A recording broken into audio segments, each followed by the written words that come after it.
Hello everyone. तो देखिए, last class में हमने स्टार्ट किया था फ्रेंच रेवोल्यूशन। तो क्या है फ्रेंच रेवोल्यूशन, ये आप सभी को ऑलरेडी पता चल गया है। लास्ट क्लास में हमने बात करी थी कि रेवोल्यूशन क्या होता है और यहाँ पर फ्रेंच का क्या मतलब है। ठीक है, हमने पढ़ा था ना कि रेवोल्यूशन क्या होता है। रेवोल्यूशन का मतलब होता है कि अगर कोई ग्रुप ऑफ पीपल्स मिल जाते हैं किसी बहुत बड़े पॉलिटिकल चेंज को करने के लिए, उसी को क्या बोला जाता है, रेवोल्यूशन बोला जाता है।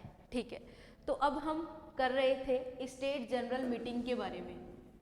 हमने किसके बारे में करना था, स्टेट जनरल मीटिंग के बारे में। तो देखिए, ये जो स्टेट जनरल मीटिंग है इससे क्या मतलब है। स्टेट जनरल मीटिंग जो है ना स्टूडेंट्स, स्टेट जनरल मीटिंग जैसे पार्लियामेंट होती है। पार्लियामेंट क्या होता है, जहाँ पर लोकसभा, राज्यसभा, मिनिस्टर इकट्ठे होते हैं और किसी भी बिल को पास करते हैं, किसी भी बिल को लॉ बनाते हैं, वही होता है पार्लियामेंट, संसद। उसी तरह से स्टेट जनरल मीटिंग होती थी फ्रांस में। तो ये जो स्टेट जनरल मीटिंग है ये किसके द्वारा बुलाई गई, तो ये बुलाई गई किंग लुइस 16 के द्वारा। ठीक है, और इस मीटिंग में कौन कौन शामिल हुए थे, तो तीनों स्टेट्स के लोग इस मीटिंग में क्या हुए थे, शामिल हुए थे। हमने ये भी बात कर ली थी कि तीनों स्टेट के जो लोग हैं वो इस मीटिंग में क्या हुए थे, शामिल हुए थे, जिसमें फर्स्ट स्टेट और सेकंड स्टेट को इक्वल रिप्रेजेंटेशन मिली थी, बट जो थर्ड स्टेट है उसे इक्वल रिप्रेजेंटेशन नहीं मिली, जिसकी वजह से जो थर्ड स्टेट है उन्होंने क्या कर दिया था, डिमांड कर दी थी और किसका फॉर्मेशन कर दिया था, नेशनल असेंबली का फॉर्मेशन कर दिया। अब ये जो नेशनल असेंबली है बाद में हम पढ़ेंगे ये क्या फ्रेम करेगी, ये बनाएगी कॉन्स्टिट्यूशन, जिसके अकॉर्डिंग जो राजा की पावर है उसे लिमिट कर दिया जाएगा, लगभग खत्म ही कर दिया जाएगा। क्लियर? ठीक है स्टूडेंट्स, तो इतना आपको समझ आ गया है। तो आज हम बात करते हैं टू स्कॉलर्स की। किन की बात करेंगे हम, टू स्कॉलर्स की बात करेंगे, जिनकी वजह से थर्ड स्टेट वाले लोगों को पता चला कि हमारी भी कुछ अहमियत है, हम भी किसी चीज़ की डिमांड कर सकते हैं। तो ये जो स्कॉलर्स थे वो कौन थे, तो ये टू स्कॉलर्स का नेम भी हमारे पास यहाँ आया है। वैसे तो 3 स्कॉलर्स थे बट हमें मेनली 2 ही लर्न करने हैं। तो फर्स्ट स्कॉलर जो थे वो थे जॉन लॉक। कौन थे, जॉन लॉक। और जो सेकंड स्कॉलर है वो कौन थे, तो सेकंड स्कॉलर है मोंटेस्क्यू। कौन है स्टूडेंट्स, मोंटेस्क्यू। ठीक है, अब ये जो जॉन लॉक है इनकी एक बुक भी थी। अब ये जो जॉन लॉक है इनकी बुक का क्या नेम है स्टूडेंट्स, इनकी बुक का नेम है ट्रू ट्रेथाइज ऑफ गवर्नमेंट। क्या नेम है, ट्रू ट्रेथाइजेज ऑफ गवर्नमेंट। और मोंटेस्क्यू की बुक का क्या नेम है स्टूडेंट्स, मोंटेस्क्यू की बुक का नेम है द स्पिरिट ऑफ लॉज। क्या नेम है, द स्पिरिट ऑफ लॉज। ठीक है, अब ये जो दोनों ही स्कॉलर्स थे ना स्टूडेंट्स, इनके द्वारा लोग क्या हुए, प्रेरित हुए, मोटिवेटेड हुए। किसके लिए मोटिवेट हुए, रिवोल्ट के लिए, कि अब हमें मोनार्की नहीं चाहिए, अब हमें एक ऐसी गवर्नमेंट चाहिए जो हम पे रूल कर सके हमारी परमिशन के साथ। क्लियर? अब देखिए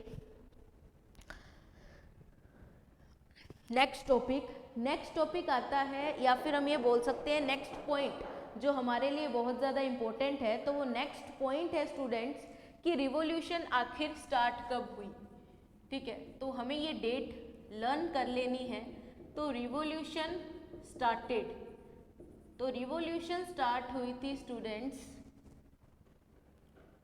14 जुलाई 1789 को। कब हुई थी, 14 जुलाई 1789 में।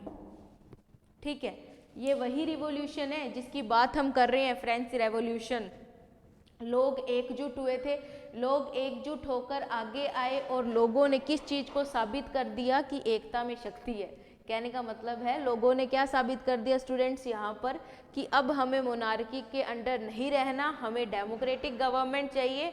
हम फ्रांस को किस में कन्वर्ट कर देंगे? हम फ्रांस को कन्वर्ट कर देंगे रिपब्लिक नेशन में। अब रिपब्लिक नेशन क्या होता है?